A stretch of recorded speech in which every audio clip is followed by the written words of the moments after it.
Welcome back to Learning with the Difference news headlines in English for 5th of July. And first of all, national news. Punjab Chief Minister expanded his cabinet on Monday. 5 AAP MLAs took oath as ministers. Anti-terror agency chief met Amit Shah on Udaipur, Amravati killings. Fuel to get cheaper in Maharashtra, Eknath Shinde announced tax cut. Gujarat can also get cheap, free 24-hour electricity, Arvind Kejriwal. Newly elected Rajendra Nagar, member of Legislative Assembly, Durgesh Pathak took oath of office on the first day of the Delhi Assembly session on Monday. And now some international news. Taliban commander took a newlywed bride home in military chopper.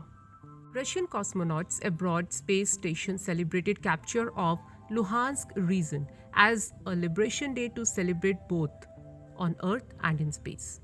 Emirates passengers heard loud bang before hole in aircraft was discovered. No passengers were reported as being injured as a result of the incident.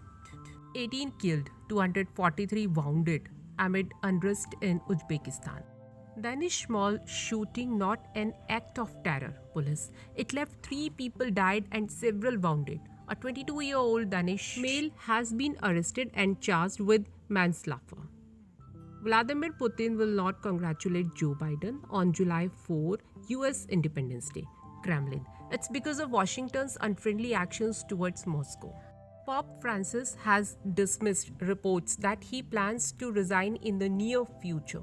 He will visit Canada this month. Jet truck exploded at Michigan Air Show. A 40-year-old man in the United States was killed. And now some sports news. Jasprit Bumrah has set new India wickets record for a series in England. Wimbledon will appeal $1 million fine over Russia ban. Smriti Mandhana, Shefali Verma shined as India seal ODI series versus Sri Lanka. And that's all in news. Thank you to all of you.